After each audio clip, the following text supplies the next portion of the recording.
নমস্কার বন্ধুরা, welcome to cricket and football hub. তো বন্ধুরা, আগামী 31 তারিখ থেকে এই মৌসুমের ডুরান্ড কাপের অভিযান শুরু করতে চলেছে মোহনবাগান দল। আর মোহনবাগানের ওপেনিং ম্যাচেই তাদের প্রতিপক্ষ দল বাংলার আরেক প্রধান তথা মোহামেডান স্পোর্টিং। অর্থাৎ মোহনবাগানের প্রথম ম্যাচে কিন্তু মোহনবাগান দল মুখোমুখি হতে চলেছে মিনি ডার্বিতে। তবে অবশ্য এই ম্যাচকে মিনি ডার্বি বললেও বর্তমানে দাঁড়িয়ে মোহামেডান স্পোর্টিংয়ের যা পরিস্থিতি, তাতে এটাকে কিন্তু মিনি ডার্বি বলাটা বেশ খানিকটা ভুল হবে। কারণ ডার্বি বা মিনি ডার্বি কিন্তু সবসময় শেয়ানে লড়াই হওয়ার কথা। তবে মোহামেডান স্পোর্টিংয়ের এই মুহূর্তের যা অবস্থা, তাতে মোহামেডান স্পোর্টিং তারা কিন্তু অনেকটাই পিছিয়ে থেকে শুরু করবে মোহনবাগানের বিপক্ষে। অপর দিক দিয়ে আবার বাগান ম্যানেজমেন্ট তারা সিদ্ধান্ত নিয়েছে তারা এই ম্যাচে তাদের সিনিয়র ও জুনিয়র প্লেয়ারদের মিলিয়ে মিশিয়ে দল নামাবে। তো এই মিনি ডার্বি ম্যাচটা অনুষ্ঠিত হতে চলেছে আগামী 31 তারিখ বিকেল 4টে থেকে কিশোর ভারতী স্টেডিয়ামে, মানে মোহামেডান স্পোর্টিংয়ের হোম গ্রাউন্ডে। এই মৌসুমে এখনও পর্যন্ত মোহামেডান স্পোর্টিংয়ের নির্দিষ্ট কোনো স্পন্সর চূড়ান্ত না হওয়ার জন্য এবং পরপর ট্রান্সফার ব্যানের আওতায় মোহামেডান স্পোর্টিং আসার জন্য এই মৌসুমে কিন্তু এখনও পর্যন্ত নিজেদের দলে কোনো নতুন প্লেয়ার সই করাতে পারেনি মোহামেডান স্পোর্টিং। যার ফলে এই মৌসুমে ডুরান্ড কাপে মোহামেডান স্পোর্টিং তারা তাদের most of the reserve player বা জুনিয়র প্লেয়ারদেরকেই খেলাতে চলেছে। তবে তার মধ্যে আবার কয়েকজন সিনিয়র প্লেয়ারকেও দেখা যাবে। এর পাশাপাশি আবার কোনো বিদেশি ছাড়াই সম্পূর্ণ ভারতীয় স্কোয়াড নিয়েই এই মৌসুমে ডুরান্ডে নামতে চলেছে মোহামেডান স্পোর্টিং। অপর দিক দিয়ে আবার বাগান ম্যানেজমেন্ট সিদ্ধান্ত নিয়েছে ডুরান্ড কাপের প্রথম 2 ম্যাচে জুনিয়র দলের প্লেয়ার ও সিনিয়র দলের ভারতীয় প্লেয়ারদের নিয়ে দল নামাবে এবং গ্রুপের শেষ ম্যাচ তথা ডায়মন্ড হারবার এফসির বিরুদ্ধে কয়েকজন বিদেশি সহ গোটা সিনিয়র দলের প্লেয়ারদেরকে মাঠে নামাতে পারে। সেহেতু মোহামেডান স্পোর্টিং এবং বিএসএফ ম্যাচে কোচ বাস্তব রয়কে আমরা কিন্তু দল নিয়ে বেশ কিছু এক্সপেরিমেন্ট করতে দেখতে পেতে পারি। তবে অবশ্যই কোচ হোসে মলিনার পরামর্শ নিয়েই মাঠে খেলাতে নামাবেন কিন্তু কোচ বাস্তব রয়। তো যাই হোক, এবার যদি এই ম্যাচের লাইভ টেলিকাস্টের বিষয়ে কথা বলা যায়, তো এই মৌসুমের ডুরান্ড কাপের ম্যাচগুলো লাইভ টেলিকাস্ট করানো হচ্ছে সনেট স্পোর্টস 10-2 এবং সনি লিভ অ্যাপে। আর এই চ্যানেলগুলো তোমরা টিভিতে এবং মোবাইলের জিও টিভিতে তোমরা পেয়ে যাবে। সেক্ষেত্রে সম্পূর্ণ বিনামূল্যেই তোমরা কিন্তু এই মৌসুমের ডুরান্ড কাপের ম্যাচগুলো দেখতে পেয়ে যাবে। তবে যদি আমরা এই ম্যাচের ফ্রি লাইভ লিঙ্ক পেয়ে থাকি তাহলে অবশ্যই তোমাদের মধ্যে শেয়ার করে দেবো।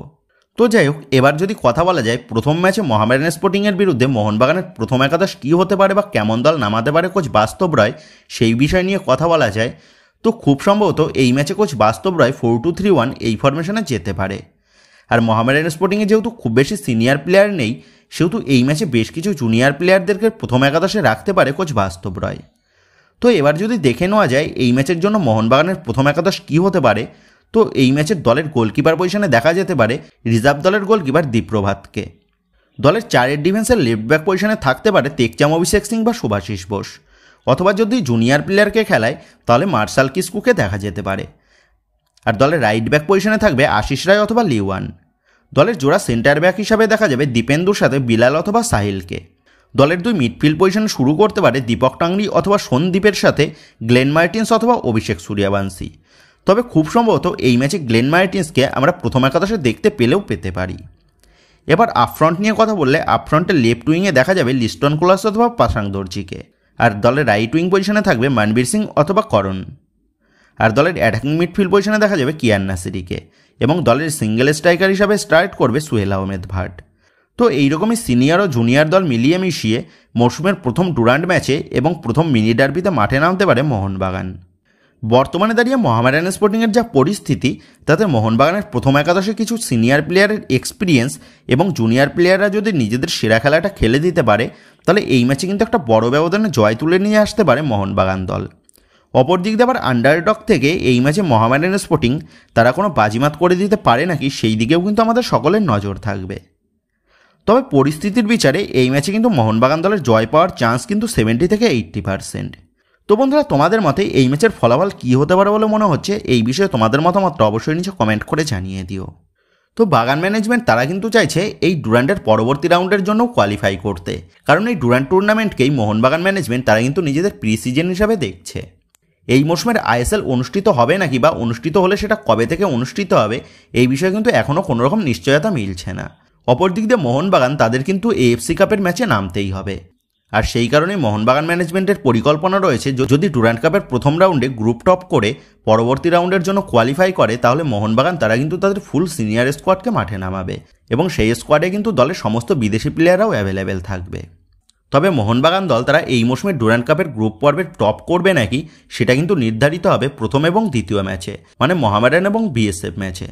কারণ মোহনবাগানের গ্রুপে রয়েছে ডায়মন্ড হারবার এফসি, আর কোচ কিবু ভিকুনার নেতৃত্বে ডায়মন্ড হারবার এফসি তারাও কিন্তু চেষ্টা চালাবে যে কোনো প্রকারে ডুরান্ডের পরবর্তী রাউন্ডের জন্য কোয়ালিফাই করতে। এবং কোচ কিবু ভিকুনা তিনি কিন্তু স্পষ্টই জানিয়ে দিয়েছেন মোহনবাগানের বিপক্ষে তারা কিন্তু যথেষ্ট ফাইট দেবে। সেই কারণে কোচ বাস্তব রায়ের একটাই টার্গেট থাকা উচিত, প্রথম 2 ম্যাচে যে কোনো প্রকারে বড় ব্যবধানে জয় তুলে আনতে হবে। কারণ গ্রুপ টপ না করতে পারলেও গোল ব্যবধানের নিরিখে বেস্ট সেকেন্ড টিম হিসাবে কিন্তু পরবর্তী রাউন্ডের জন্য কোয়ালিফাই করতে পারবে মোহনবাগান। আর সেই কারণেই প্রথম 2 ম্যাচে যে কোনো প্রকারে কিন্তু বড় ব্যবধানে জয় তুলতেই হবে মোহনবাগানকে। তো বন্ধুরা, তোমাদের কি মনে হচ্ছে মোহামেডান স্পোর্টিং ম্যাচেই মোহনবাগান দল তারা কি একটা বড় ব্যবধানে জয় তুলে নিতে পারবে? এই বিষয়ে তোমাদের মতামতটা অবশ্যই নিচে কমেন্ট করে জানিয়ে দিও। তো বন্ধুরা, এই ভিডিওতে এই আপডেটটা নিয়েই তোমাদের মধ্যে আলোচনা করার ছিল। তো আশা করি ভিডিওটা তোমাদের ভালো লেগেছে।